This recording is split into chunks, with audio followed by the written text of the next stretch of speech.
The Rays need 30 wins in 43 games. The math isn't on their side.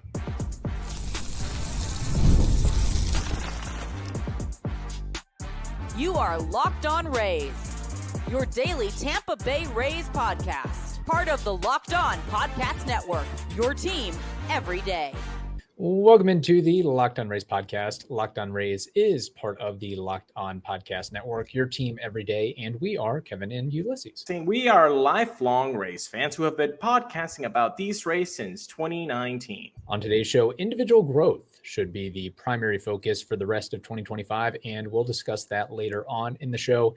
In a few minutes, we'll break down the remaining opponents for the Rays in 2025, but we'll begin with the sour reality that the Rays are no longer a playoff contender.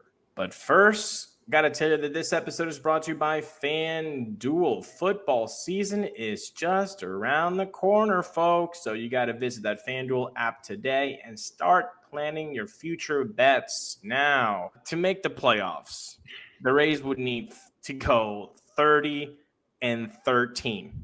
That's an incredible place with literally no margin of error at all. Yeah. 30-13 for the next 43 games. We saw what happened in Seattle, swept. And to put it politely, Seattle is heads, shoulders, torsos above what the Rays are playing right now. They're tighter. They are more of a well-oiled machine. They just look like a better baseball team than what the Rays currently look like. Well, yeah, when you're trying to get into a home run competition against the Mariners, Brandon Lau can help, Junior Caminero can help, but it's not enough against the behemoths that are Seattle. And really, Cal Riley, who is making his case for MVP, and it continues to make me jealous that the Mariners have a catcher of that ilk, and we're still trying to find our way at the catcher position. Pretty much 3 decades going on now, but rally home run the first game with MVP chance, that was magical. I mean, what's happening over there, it's magical. But if you look at what the Rays look, let's explain this in terms so people can look at this in a visual manner. They're 57-62. They've played 119. Yeah. They have to play 43 games left. Let's say, by the way, that's a large sample size that shows that you're not that very good. Thank you. Not very good, I should say. You're mid or slightly less than mid. And you're not even playing average ball. You're playing below that. You're not winning the battle of mid. So with 43 games left, let's say, again, let's be Mr. and Mr. Positive here. They go on another 25-9 because they did it, so they can do it again. They go 25-9. Okay, cool. I'm on that. That would make their record 82-71 with 9 games left.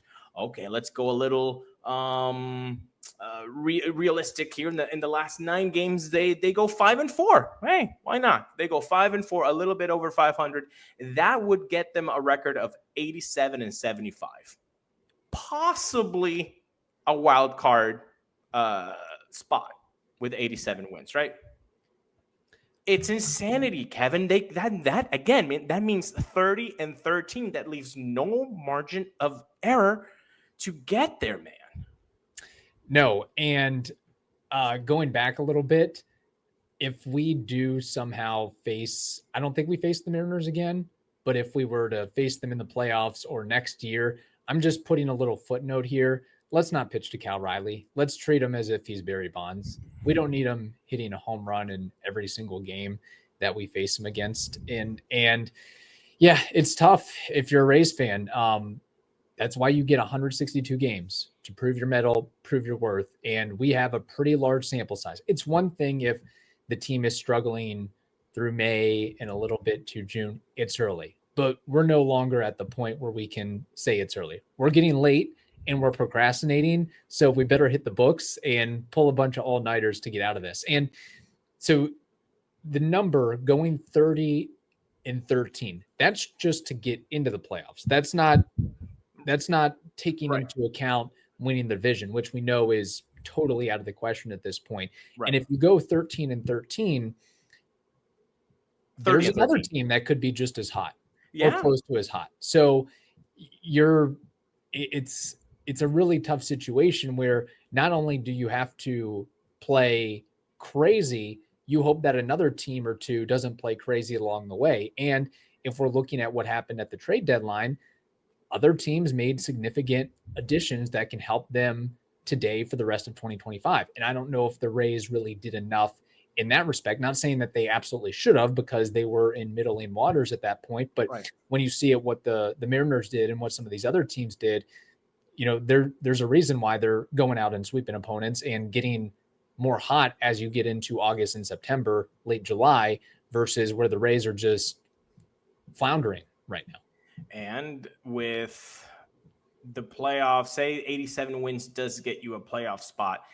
Not only is that going to that 30 and 13 very difficult, because it's a crazy run that you would have to go on, but it also speaks to the fact that, or doesn't speak to the fact that, like you're saying, you got 3 or 4 more teams ahead of you. You have to be better than all those teams too. Can't you? What? So the Texas Rangers can go 30 and 13? The Mariners, the Yankees, the Guardians.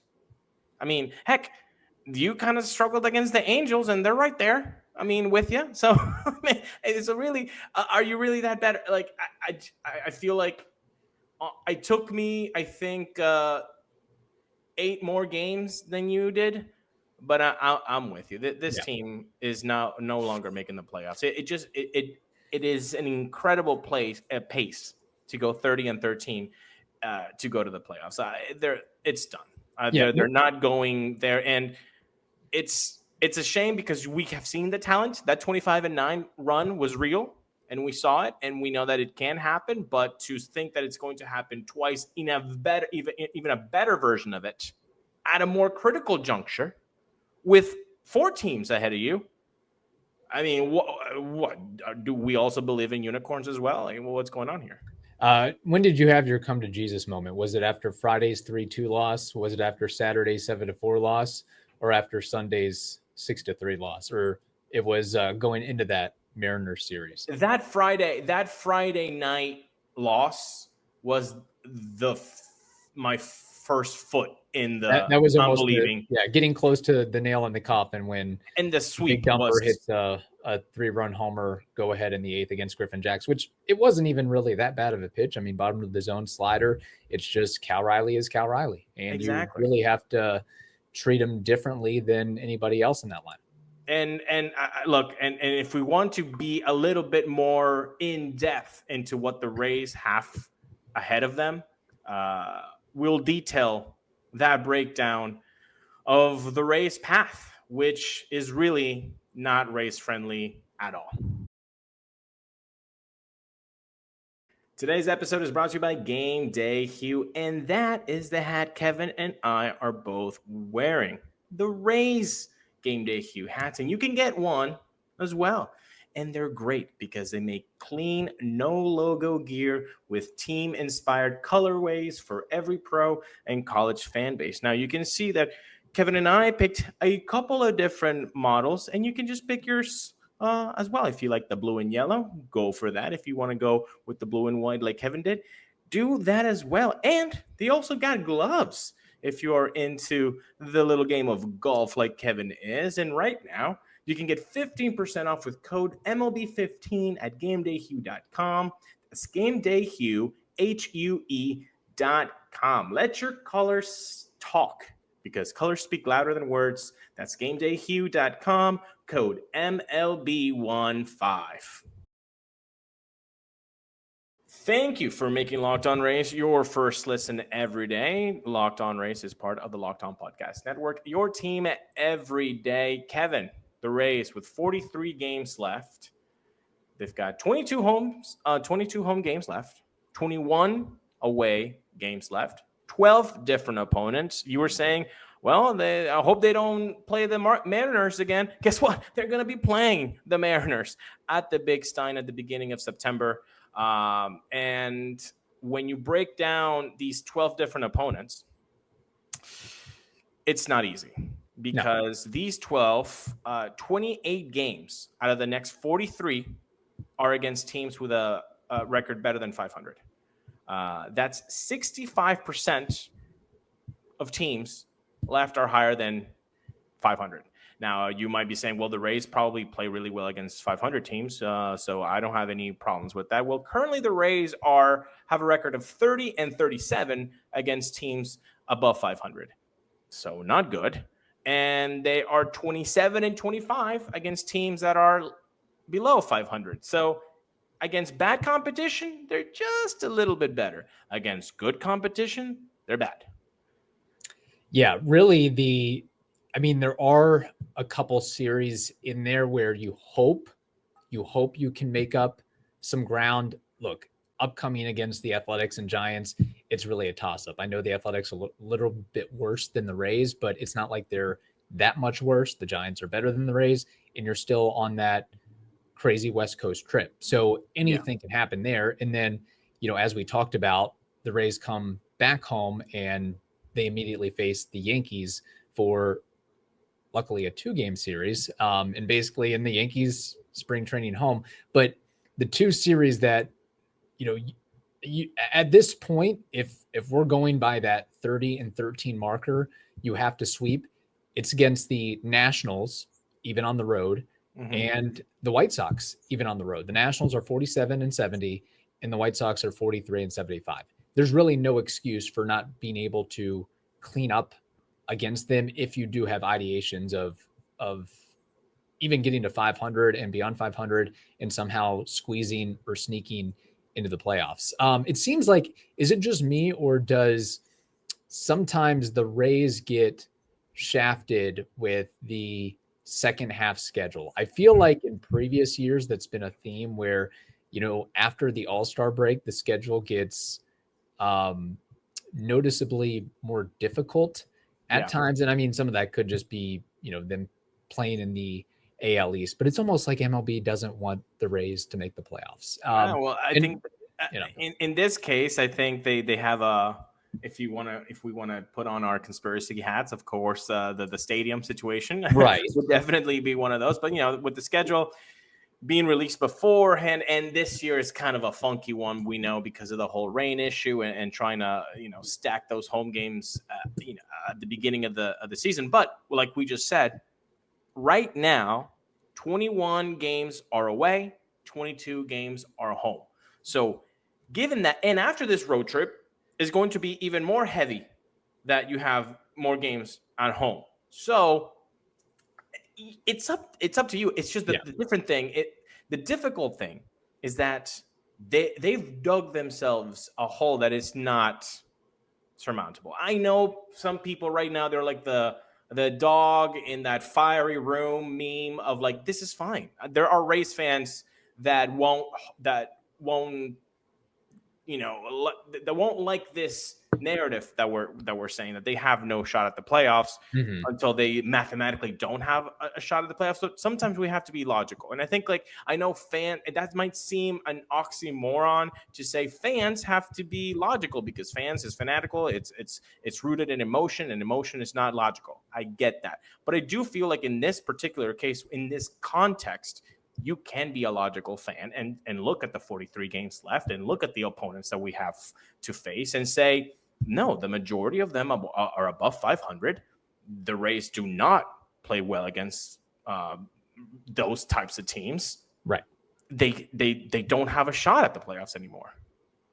Yeah. And really at this point, if we're not talking playoffs, there's, other things that I guess we'll have to focus on. But if we're, trying to look at something, hey, let's not finish last in the AL East. At least let's finish ahead of the Orioles if we can, and maybe play spoiler to, one of the other teams in the AL East. And I guess those fans out there that are, pie in the sky and, hey, nothing's wrong here.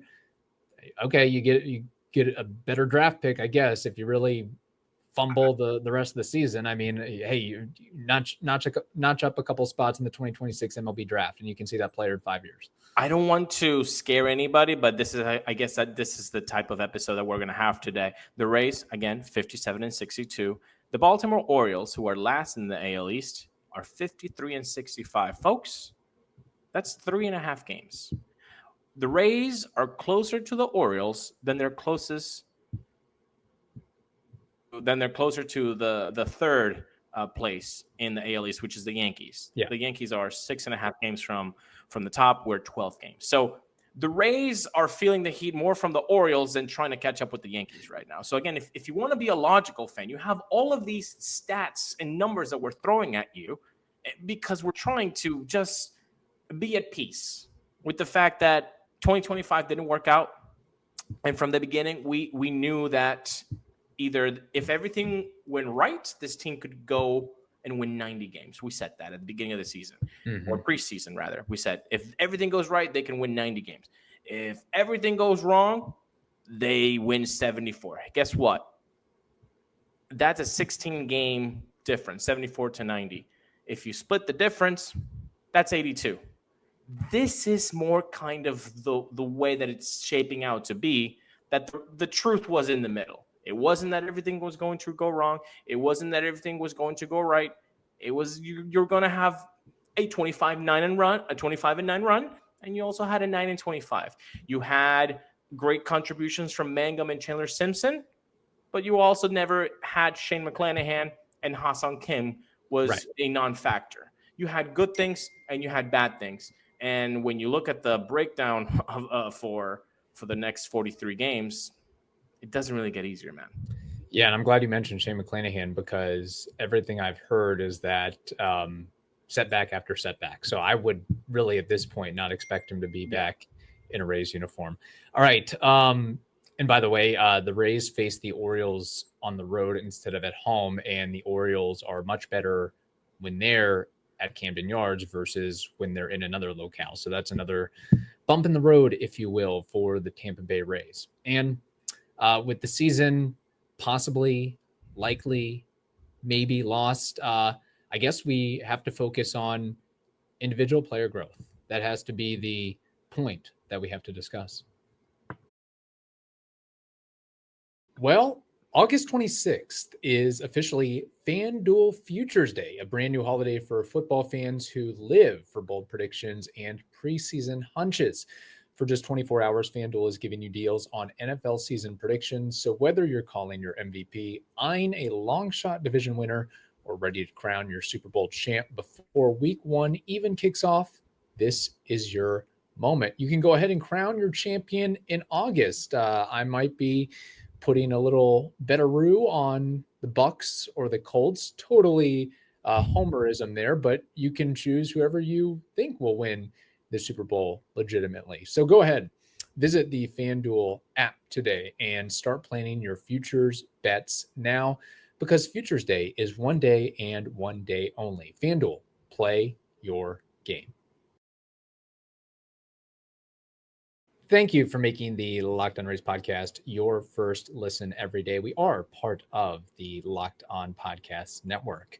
Ulises, with all the down in the doldrums talk about the Rays presently, and deservedly so. I mean, just look at their record, look at their performance, look at what they did or didn't do this past weekend against the Mariners. Really, besides what I mentioned of, not being cellar dwellers and maybe playing spoiler and maybe getting a better draft pick if you want to take a couple of games. It's, to me, and I think to you as well, it's really about the individual performances that we can highlight for the remainder of the year, and that being a little bit of a springboard going into 2026, namely Junior Caminero and his home runs, and Chandler Simpson in his stolen bases. And I think that's at least one rooting interest that we can follow for the rest of the team, or for the team. If they're not going to be winning games, it's focusing on individual accomplishments and accolades. Like, can Junior Caminero get to 40 home runs? Can Chandler Simpson win the stolen base crown? That's what I got. Yeah, that I think that's what the focus should be, because as we've laid it down on the first two segments, the chances of the playoffs are not there anymore. I mean, realistically, mathematically, go nuts with that calculator. But realistically, with the type of baseball that they've played in 2025, it's just not going to happen. It's very, very, very unlikely that it happens. So if you're a fan and you still want to watch baseball and you can't root for a team to go to the playoffs without any logical reason that you've seen so far, well, what do you have left to root for? You're just not going to watch baseball? No, I think you should watch baseball, but with a different type of focus in mind. It's like for Chandler Simpson and the stolen base crown, I think that's great. I think we should also look at, okay, are his reads getting better? Are his jumps in the outfield getting better? Does he look a little bit less clunky in center field? Does Junior get a little bit better with the glove, coming in those choppers, and seeing how that defense develops? What about, can he draw some more walks? Can he draw some more walks? Like, yes, I want Cammy to hit 40 bombs, and I want Simpson to win the stolen base crowd, but the development of these players should be really fun. Can Jake Mangum turn it around?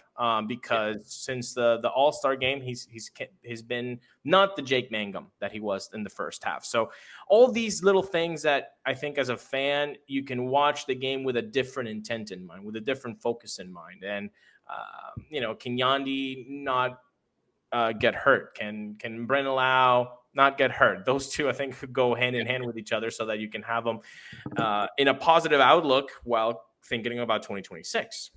And then also, some of the prospects or recent call-ups. Let's see what Tristan Peters can do. Right. Let's maybe see an opportunity for Everson Pereira, which at this point, again, right?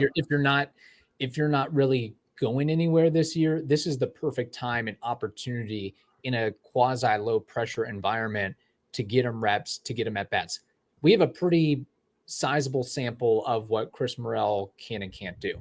Right. I'm ready to see a new face and to see if that person can hack it, or at least show some signs that that individual has potential. And not saying he turns into the next Jonathan Aranda, but you might have an idea of, yeah, we want to hold on to this guy for a couple of years, see if he can matriculate through our organization, or, use him as trade bait in the off season or at some other point down the line. So I would think that, pretty much now is the time to see Everson Pereira. I mean, you rattled off his numbers last week of what he's doing AAA. He's another case of a guy that really doesn't have that much more to prove. So at some point, you got to give him the call and see if he can figure it out against big league competition. And, it might be a little bit of a challenge with some of the opponents and some of the travel, but hey, roll him out there against the Nationals, roll him out there against the Orioles, roll him out there against the White Sox and see what he can do. And the thing is, I would love to see Everson Pereira, but Everson Pereira is a corner outfielder. So you have an issue here that the easy switch would be, okay, DFA Morel, he's got no options, and get Pereira in there. Now, the thing is, it seems to me the Rays are screaming at Rays fandom, at Rays Nation, saying, we need to see Christopher Morel through. We need to find out. It seems like that's what they are yelling at us, just like they yelled at us about Alex Jackson, just like they yelled at us and that didn't work out too well. About Tsutsugo, about Pat Burrell, until it doesn't work. And then they cut that line. I believe that the way that they've used Morel, first of all, I don't think they actually do have a clear plan on when and when not to utilize him. You saw him the other day, again, pinch hitting against a lefty, a really good lefty reliever, and that the Mariners just received on the trade deadline. And why? He's hitting 180 against lefties. You're clearly not utilizing him in either a stable manner, in a consistent manner, and not in the best position to succeed there. So they don't have a clear plan with Morel, but the clearer thing that they have with Morel is seeming like they're not going to give up on him, at least not in 2025. Yeah. So, yeah. So wait, so if they're not giving up on him, how does Everson Pereira work? Either a September call-up, which now means he's not probably going to get the playing time that we would like to see from a guy during September because the roster would expand by 2 players.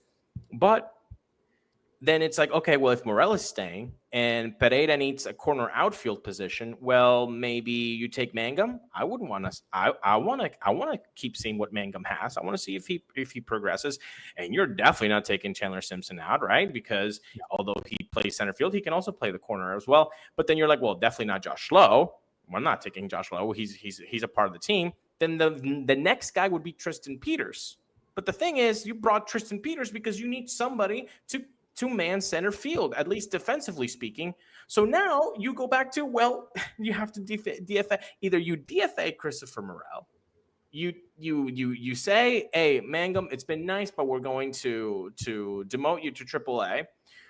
Or you bring Everson Pereira up when September call-ups are in, and now you have a full house in the clubhouse, and you use them sparingly, and you really don't get to see him often, which I think is probably what they're going to do. They're going to be waiting till September comes and call Pereira and not really get to see the chance because I don't think that they want to get rid of Morel. So as a fan, I think that's the focus is – what can Simpson improve on? What can Caminero improve on?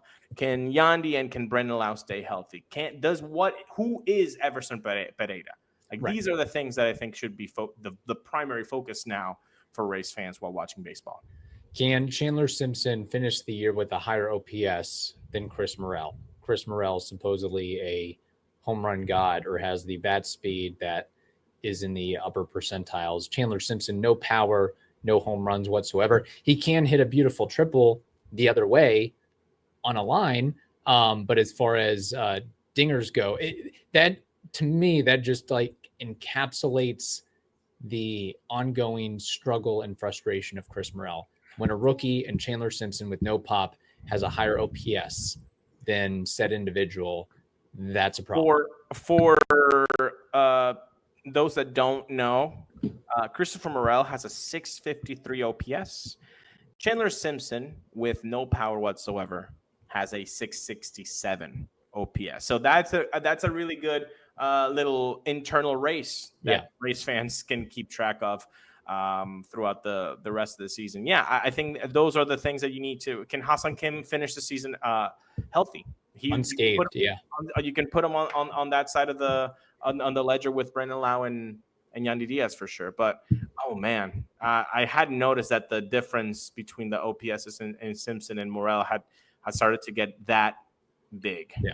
You see a couple points, you're like, okay, but now it's almost 20 points. Hot take, Junior Caminero will hit 40 home runs this year, and Chandler Simpson will win the stolen base title. Now, I would think it'd be easier for Chandler Simpson to win the stolen base title than Caminero getting 40 home runs, especially if teams opt to pitch around him.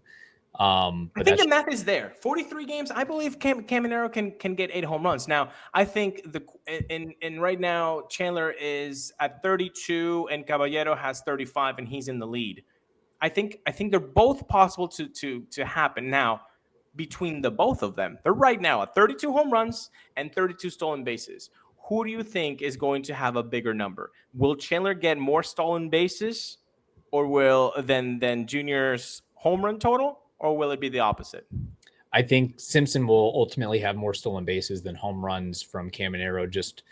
I feel like it's a lot easier for Chandler Simpson to get 2 or 3 stolen bags in a game versus, again, we've seen multi home runs from Junior Caminero, but I'm just trying to look at it logically of what's easier to do with the skill set. Yes. And Chandler Simpson, once he's on base by I will say this. I think you're right. By pitch or single or force out, he has the green light to go.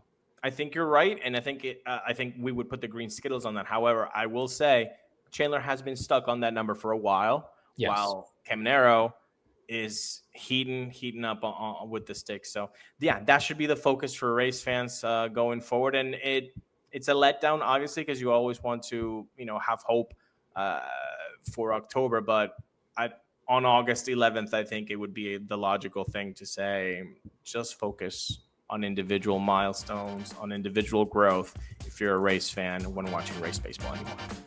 There we go. All right. Thank you all for making Locked On Rays your first listen today. For your second listen, check out the all-new Locked On MLB Game Night. Every game, every night, all season long. Local analysis brought to you on a national scale. You can find MLB Game Night on Locked On MLB on YouTube or wherever you listen to those podcasts.